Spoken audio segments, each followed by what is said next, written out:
दोस्तों, आज आपको एक छोटी सी कहानी के माध्यम से आपको समझाना चाहता हूं। एक पंडित जी एक राजा के महल में पूजा पाठ कर रहा था।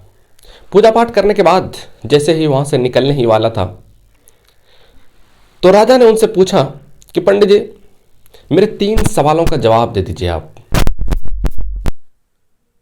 तो पंडित जी ने कहा कि राजा कहता है, पंडित जी आप, मेरा पहला सवाल यह है कि भगवान कहां पर है और कैसे दिखता है। दूसरा सवाल है कि भगवान कहां तक देखता है।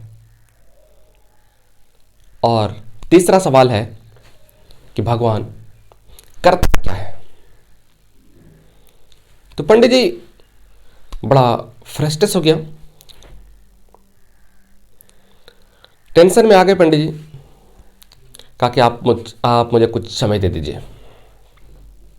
कहा कि जाओ, मैंने 1 मंथ का समय दे दिया। और जैसे जैसे ही समय का पहिया घूम रहा था, समय का पहिया तेजी से चल रहा था, पंडित जी टेंशन में आ रहे थे, भाई जवाब दूं तो दूं कहां से, कोई सटीक जवाब मिल नहीं रहा था। तो धीरे धीरे पंडित जी बड़ा परेशान हो रहे थे।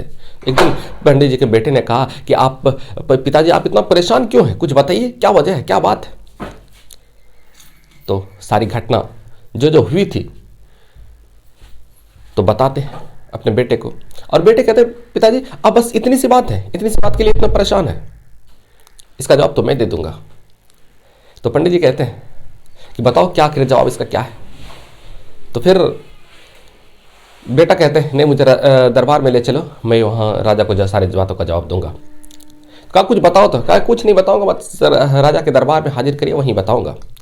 तो 30 दिन का समय पूरा होता है और बाप बेटे, पंडित जी और पंडित जी के बेटे यानी बाप बेटे चलते हैं राजा के दरबार में राजा से मिलने के लिए। जब राजा कहते हैं कि पंडित जी मेरे सवालों का जवाब लेकर आए हो ना, तो कहता है कि हम तो नहीं, मेरा बेटा आया है, बड़े बुद्धिमान है, ये जवाब देगा। तो राजा पूछते हैं, बताओ बेटा जवाब, मेरा फर्स्ट क्वेश्चन का जवाब बताओ। तो पंडित जी के बेटे ने कहा कि महाराज गजब करते हैं आपके यहाँ कोई अतिथि आया, कोई मेहमान आया, आप उसका कुछ पूछ नहीं रहे, ना पानी दे रहे, ना खाना दे रहे, ना नाश्ता दे रहे, और आप इतने बड़े महाराज हैं। तो राजा को बड़ी शर्म आई। फौरन नाश्ता मंगाते हैं और पानी पिलाते हैं, नाश्ता कराते हैं, उसके बाद 1 गिलास दूध देते हैं। उसके बाद फिर दूध में उंगली डालकर, दूध के गिलास में उंगली डालकर ऐसे ऐसे देख रहा था। तो बहुत देर हो गई। तो राजा पूछते हैं, बेटा तुम कर क्या रहे हो, क्या चल रहा है। तो पंडित जी का बेटा कहता है कि मैं मक्खन ढूंढ रहा हूँ। तो राजा कहता है कि आखिर ऐसा कैसे हो सकता है, ऐसे मक्खन थोड़ी ना होता है। इसको दूध को गर्म करते हैं, उसके बाद ठंडा होता है, उसके बाद फिर उसमें मक्खन बैठता है, उसके बाद फिर उठाते हैं मक्खन को, उसके बाद तब फिर वो मक्खन खा सकते हैं, तब मक्खन आपको मिल जाएगा। तो कहा कि ठीक उसी तरह से ईश्वर है, उसी तरह से भगवान है, आपको ऐसे थोड़ी मिल जाएगा। इसके लिए आपको ध्यान करना होगा, तपस्या करना होगा, पुकारना होगा भगवान को, तब मिलेगा। राजा को इस बात से बड़ी संतुष्टि हुई, बहुत आश्चर्य हुआ, बहुत प्रसन्न हुआ, बहुत खुश हुआ। तो राजा कहते हैं, चलो बेटा मेरा दूसरा क्वेश्चन का जवाब दो कि भगवान कहां तक देखता है। तो कहता है कि आप एक कैंडल मंगवाइए, एक मोमबत्ती मंगवाइए। मोमबत्ती मंगवाई जाती है। मोमबत्ती मंगवाने के बाद कहता है मोमबत्ती जलाइए। मोमबत्ती जलाया गया। कहा कि इसकी रोशनी कहाँ तक जा रही है, कि इसकी रोशनी तो चारों तरफ जा रही है।